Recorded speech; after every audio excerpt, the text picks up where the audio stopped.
48 Laws of Power, Chapter 38. Think as you like, but behave like others.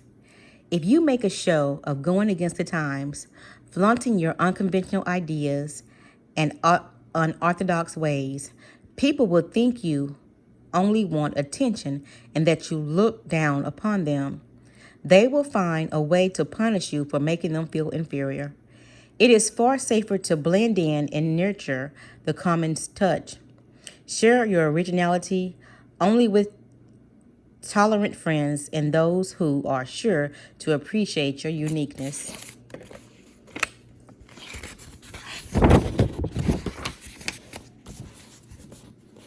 Around the year 478 BC, the city of Sparta sent an expedition to Persia, led by young Spartan noble Pausanias.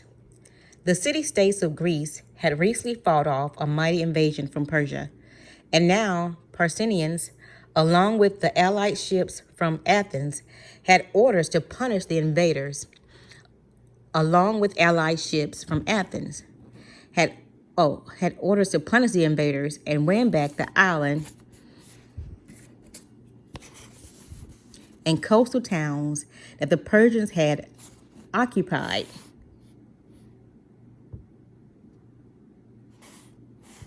Both the Athenians and the Spartans had great respect for Persians, but he had proven himself as a fearless warrior with a flair for the dramatic. With amazing speed, Pausanias and his troops took the Cyrus, then moved on to the mainland of Asia Minor, known as the Hellespont, and captured Byzantium, modern-day Istanbul, now master of part of the Persian Empire. Pausanias began to show signs of behavior that went beyond his normal flamboyant. He appeared in public wearing pomades in his hair and flowing Persian robes, and occupied by a bodyguard of Egyptians.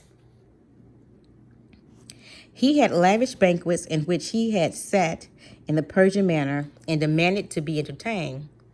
He stopped seeing his old friends enter into combination with the Persian king excerpt, and all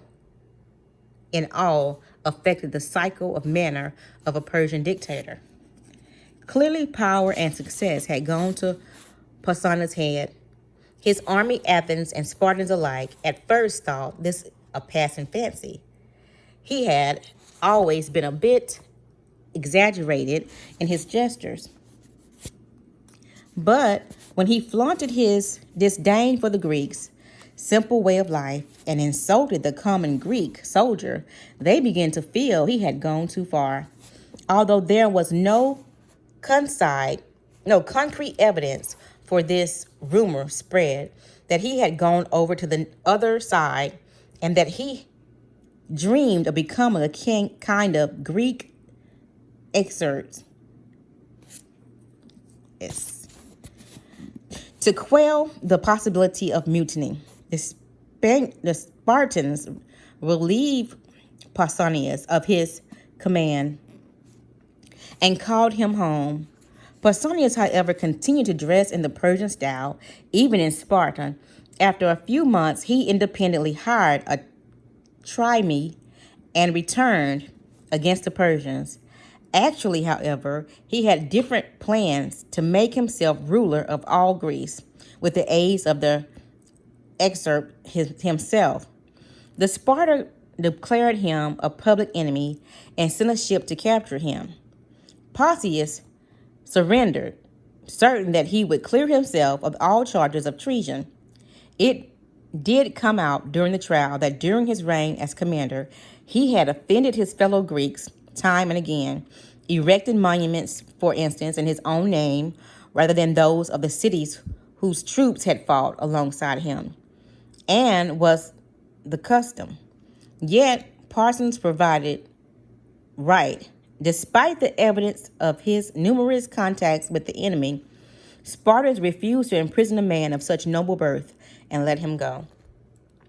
Now thinking himself untouchable, Pausanias hired a messenger to take a letter to Xerxes, but the messenger instead took the letter to Spartan's authority. These men wanted to find out more, so they had the messenger arrange to meet Pausanias in a temple where they could hide and listen behind a partition. Damn. What Pausanias said shocked them.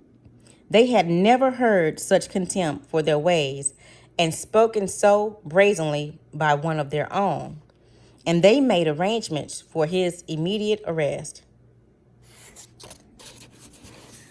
On his way home from the temple, Pausanias got word of what had happened. He ran to another temple to hide, but the authorities followed him there and placed sentries all around. Pausanias refused to surrender, unwillingly to forcibly remove him from the sacred temple. The authorities kept him trapped inside until he eventually died of starvation.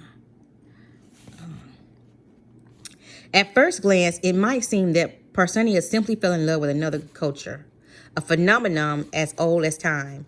Never comfortable with the asceticism of the Spartans, he found himself enthralled by the Persian love of luxury and sensual pleasure. He put on Persian robes and perfumes with a sense of deliverance from Greek discipline and simplicity.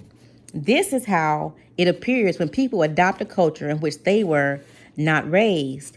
Often, however, there is always also someone else at play.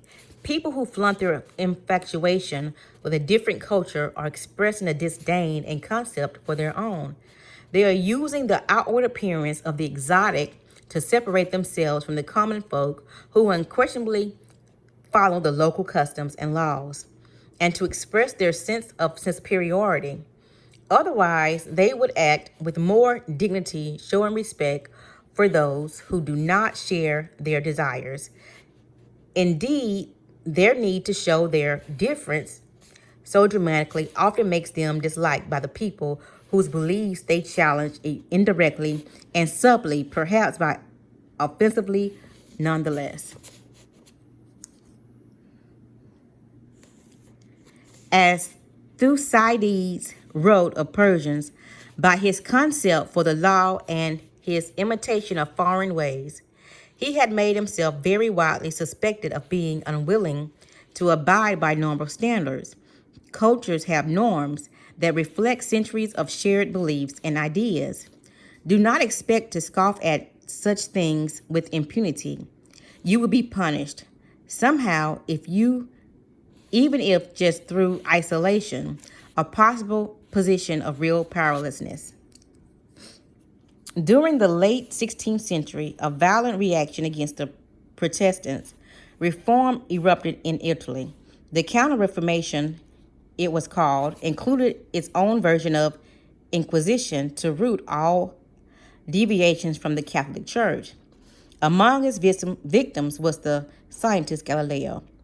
But an important thinker who suffered even greater persecution was the Dominican monk and philosopher Tommaso Campanella. A follower of the materialistic doctrine of Roman philosopher Epicurus, Campanella did not believe in miracles or in heaven and hell. The church had promoted such superstitions, he wrote, to control the common folk by keeping them in fear. Such ideas verged on atheism, and Campanella expressed them cautiously. In 1593, the Inquisition threw him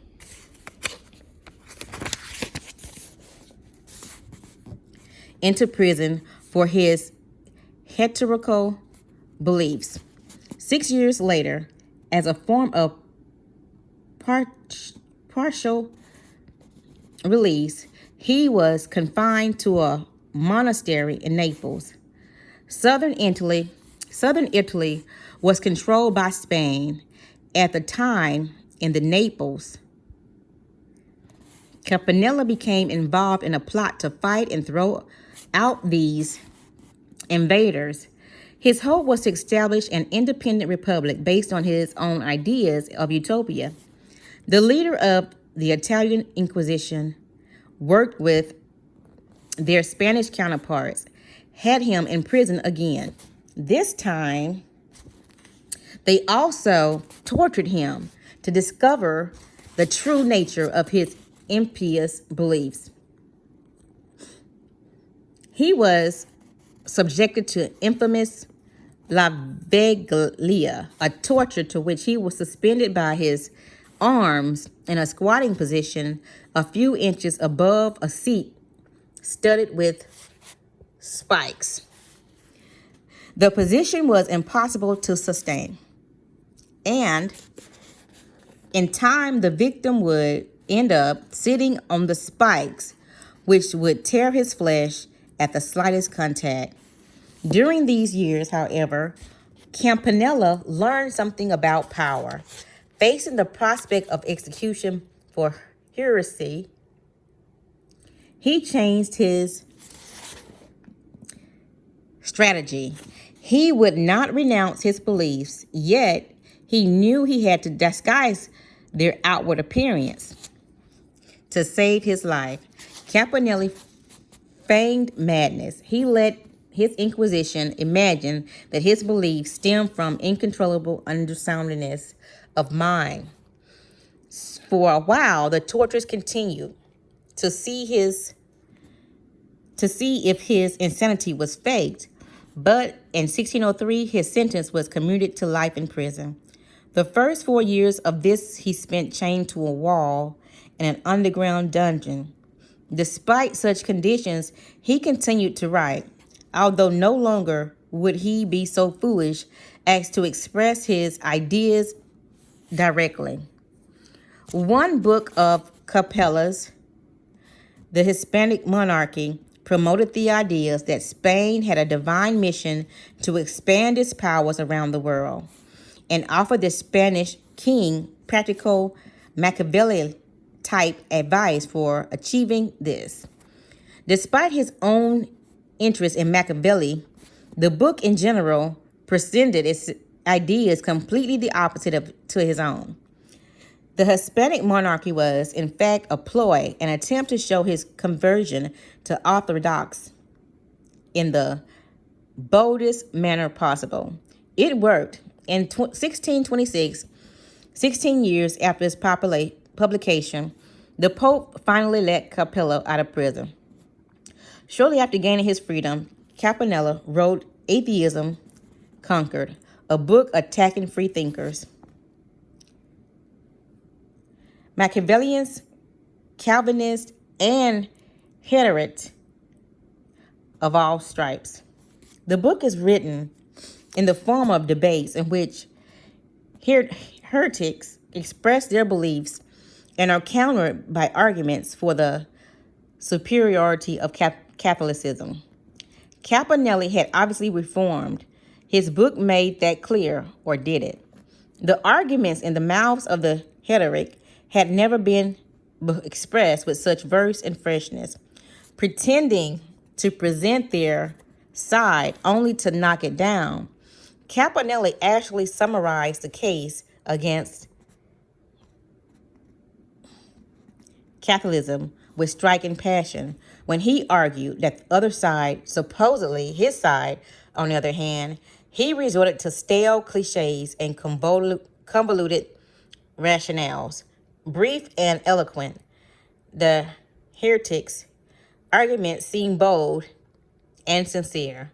The lengthy arguments for capitalism seemed tiresome and unconvincing.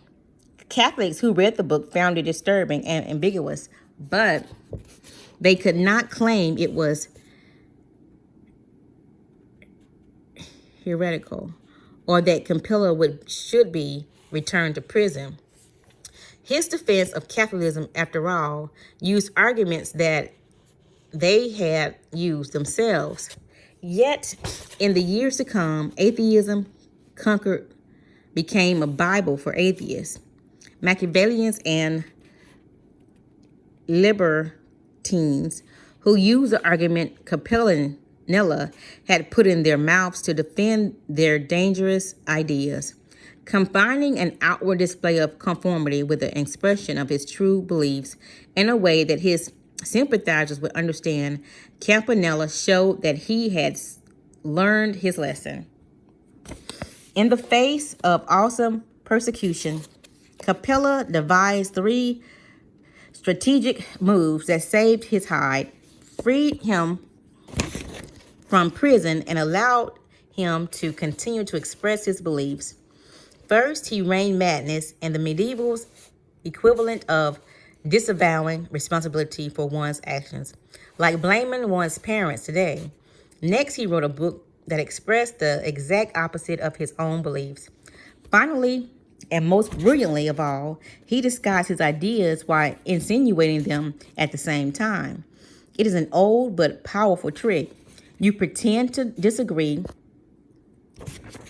with dangerous ideas, but in the course of your disagreement, you give these ideas expression and exposure. You seem to conform to prevailing orthodox, but those who know will understand the irony involved. You are protected. It is inevitable in society that certain values and customs lose contact with their original motives and become oppressive, and there will always be those who rebel against such oppression, harboring ideas far ahead of their time. As Campanella was forced to realize, however, there is no point in making a display of dangerous ideas if they only bring you suffering and persecution. Martyrdom serves no purpose. Better to live on in an oppressive world, even to thrive in it. Meanwhile, find a way to express your ideas subtly for those who understand you. Laying your pearls before swine will only bring you trouble. For a long time, I have not said what I believe, nor do I ever believe what I say. And if indeed sometime I do happen to tell the truth, I hide it among so many lies, it is hard to find. We all tell lies and hide our true feelings, for complete free expression is social impossibility. From an early age, we learn to conceal our thoughts, telling the prickly and insecure what we know they want to hear, watching carefully lest we offend them. For most of us, this is natural. There are ideas and values that most people accept, and it is pointless to argue.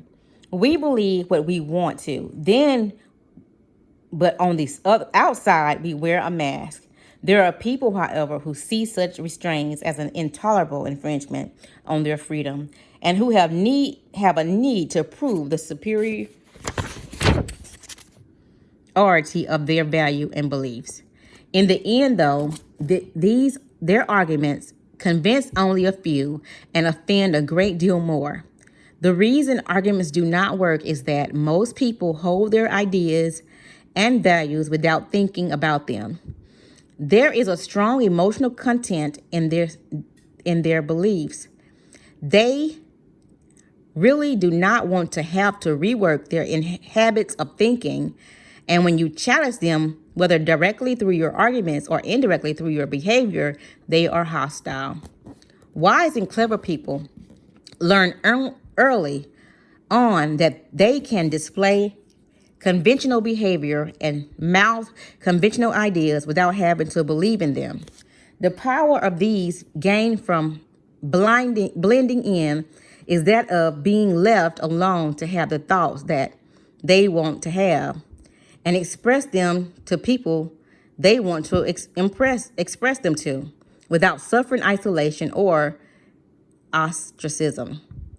Once they have established themselves in a position of power, they can try to convince a wider circle of the correctness of their ideas, perhaps working indirectly using Campanella's strategies of irony and insinuation.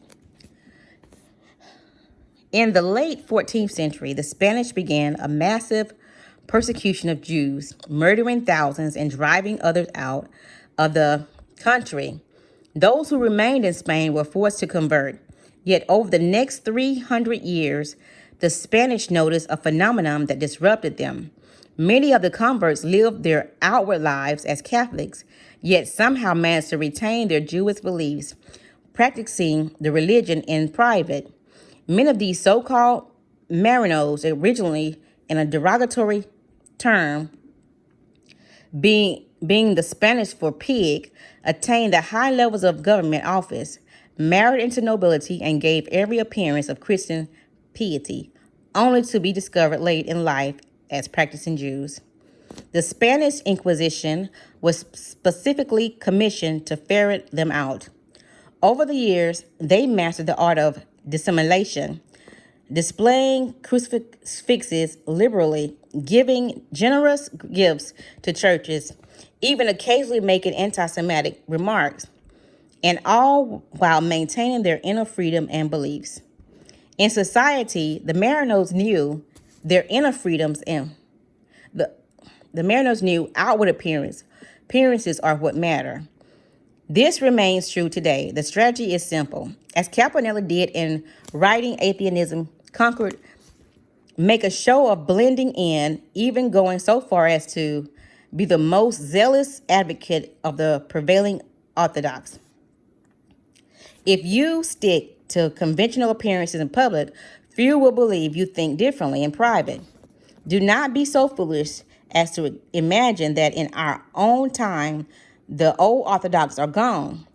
Jonas Salk, for instance, thought science had gotten past politics and protocol.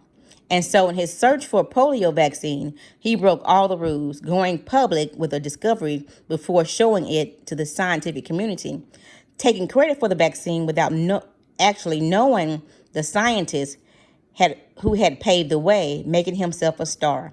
The public may have loved him, but scientists shunned him. His disrespect for his community's orthodox left him isolated, and he wasted years trying to heal the breach and struggling for funding and cooperation. Brecht underwent a modern form of inquisition. The House Un-American Activities Committee, and approached it with considerable canniness. Having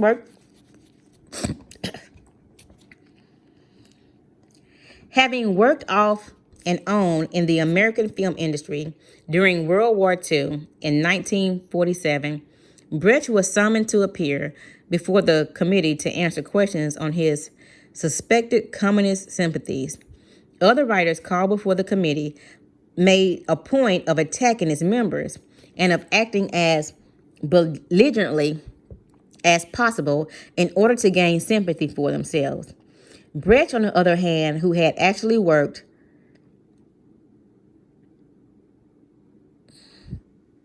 steadfastly for the communist cause, played the opposite game. He answered questions with ambiguous generalities that defied easy interpretation, called it the Campanella strategy.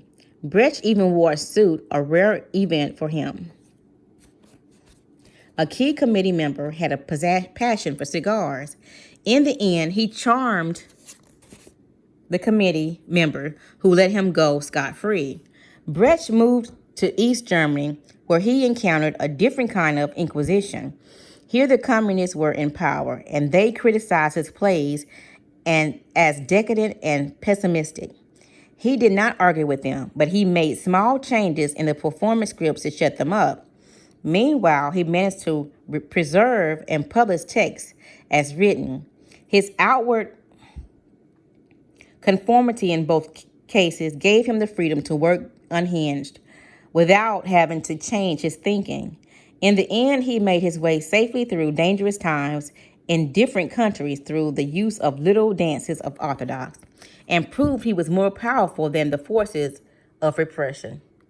Not only do people of power avoid offensive partisanism and sulk, they also learn to play the clever fox and rein the common touch. This has been the ploy of con artists and politicians throughout the centuries. Leading leaders like Julius Caesar and Franklin D. Roosevelt have overcome their natural aristocratic stance to cultivate a familiarity with the common man. They have expressed this familiarity in little gestures, often symbolic, to show the people that they share popular values, despite their different status. The logical extension of this practice is the invaluable ability to be all things to all people. When you go into society, leave behind your own ideas and values and put on the mask that is most appropriate for the group in which you find yourself. Bismarck played this game successfully for years. There were people who vaguely understood what he was up to, but not clearly enough that it mattered. People who will swallow the bait because it flatters them to believe that you share their ideas. They will not take you as a hypocrite if you are careful, for how can they accuse you of hypocrisy if you do not let them know exactly what you stand for? Nor will they see you are lacking in values. Of course, you have values, the values you share with them while in their company. Do not give dogs what is holy, and do not throw your pearls before swines, lest they trample them underfoot and turn to attack you. The herd shuns the black sheep, uncertain whether or not it belongs with them. So it straggles behind and wanders away from the herd, which is cornered by wolves and promptly devoured. Stay with the herd. There is safety in numbers. Keep your differences in your thoughts and do not in your fleece. The only time it is worth standing out is when you already stand out, when you have achieved an unshakable position of power and can display your differences from others as a sign of the distance between you. As a president of the United States, Lyndon Johnson would sometimes hold meetings while he sat on the toilet. Since no one else either could or would claim such a privilege, Johnson was showing people that he did not have to observe the protocols and niceties of others. The Roman Emperor Caligula played the same game. He would wear a woman's negligee or a bathrobe to receive important visitors. He even went so far as to have his gestures eventually brought his overthrow. Or negligee and bathrobe to receive his visitors. He even went so far as to have his horse elected consul. But it backfired, for the people hated Caligula, and his gestures eventually brought his overthrow. The truth is that even those who attain the highest of power would be better off at least affecting the common touch, for at some point they may need popular support. Finally, there is always a place for gadfly, the person who successfully defies customs and mocks what has grown lifeless in a culture. Oscar Wilde, for example, achieved considerable social power on their foundation. He made it clear that he disdained the usual way of doing things, and when he gave public readings, his audiences not only expected him to insult them, but welcomed it. We notice, however, that his eccentric role eventually destroyed him. Even he had come to a better end. Remember that he possessed an unusual genius. Without his gift to amuse and delight, his barbs would simply have offended people.